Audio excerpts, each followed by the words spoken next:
আসসালামু আলাইকুম দর্শক, এখন আপনাদেরকে একটি সুন্দর চমৎকার একটি বাগান দেখাবো, যেটির নাম কমলার বাগান। আপনি দেখুন, ছোট্ট একটি গাছে কত কত কমলা ধরেছে। এখানে গাছের সেই গোড়া দেখো, সেই গোড়া থেকে শুরু করে আগা পর্যন্ত কত কত কমলা। পাশে একটি গাছ আছে, নাম তার কাঁঠাল গাছ। সেই কাঁঠাল গাছে যেমন গোড়া থেকে ডাল পর্যন্ত, পাতা পর্যন্ত ফল ধরে, ঠিক এখানেও একেবারে গোড়া থেকে নিচ থেকে উপর পর্যন্ত হচ্ছে কমলা ধরেছে। কিন্তু কমলার একটি আশ্চর্যজনক বিষয় একটু দেখাও এখানে।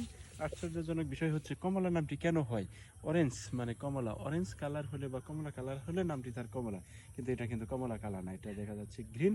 কেউ কেউ এটাকে বাতাবি লেবু বলতে পারে, কেউ শুধু লেবু বলতে পারে, কিংবা জাম্বুরা বলতে পারে। কিন্তু আসলে দর্শক তা না, এটি দেখতে জাম্বুরার মতো হলেও এটার নাম হচ্ছে কমলা। এটি হচ্ছে বাংলার কমলা। আমি আজ পর্যন্ত হচ্ছে এই বাংলার কমলা খাই নাই।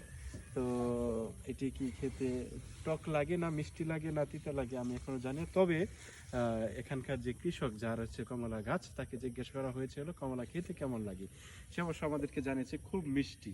কিন্তু অনেকে হয়তো রিভিউ দিয়েছে যে কমলা খেতে টক লাগে, বাংলা কমলা যেগুলো।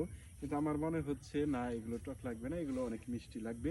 এখানে দেখতে পাচ্ছেন যে আরো অনেক কমলা গাছ আছে, ওইখানে পেয়ারা গাছ আছে, তারপর লিচু গাছ আছে। মোটামুটি এটা একটা কৃষকের, একটা আদর্শ কৃষকের বাগান বলতে পারেন, যার হচ্ছে অনেক ধরনের ফলের বাগান আছে এখানে। গ্রাম বাংলার আসলে এটা একটা ঐতিহ্য, যেখানে গেলে একসাথে অনেকগুলো ফলের বাগান চাষ করা যায়। তো আমরা আসছিলাম আজকে কমলা ক্ষেত দেখতে, সেই অনেক দূর থেকে আসছিলাম এই বাগানটা দেখতে, যে বাংলার কমলা দেখতে কেমন হয়।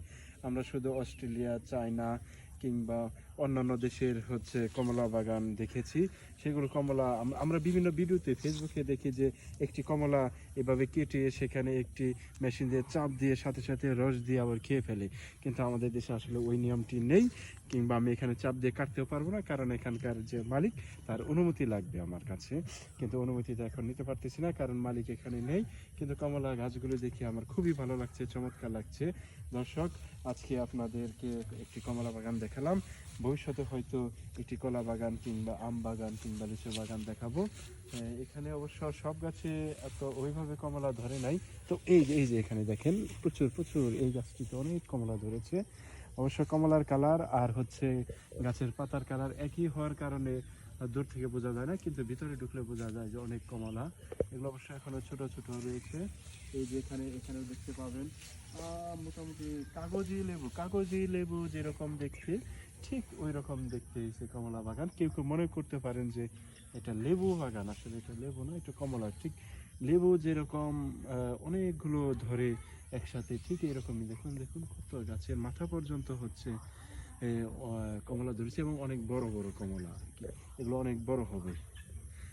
সো এখন অনেক সময় আছে, হয়তো আরো মাসখানেক লাগবে আরো অনেক বড় হতে। তো আপনাদেরকে অবশ্যই দাওয়াত রইল, এখানে কমলা খেতে আসবেন এবং আপনাদেরকে কমলা খাওয়াবো আশা রাখি। এখানকার মালিক আমাকে দাওয়াত দিয়েছে যে কমলা খেতে। এই যে কমলাগুলো কিন্তু এটা এটা কিন্তু অনেক বড় কমলা হয়েছে, মোটামুটি অন্যান্য গাছের তুলনায় কমলাগুলো দেখতে বড় লাগছে। হয়তো আরো এত বড় হবে। তো একদিন ইনশাল্লাহ আসবো এখানে কমলা খেতে, আশা রাখি কমলা খেতে খুব ভালো লাগবে। তো দর্শক, আজকে এ পর্যন্তই। অন্যদিন হচ্ছে আপনাদেরকে অন্য কোনো বাগানে, অন্য কোনো জায়গায় বাংলার প্রকৃতি দেখাতে নিয়ে যাবো। আসসালামু আলাইকুম।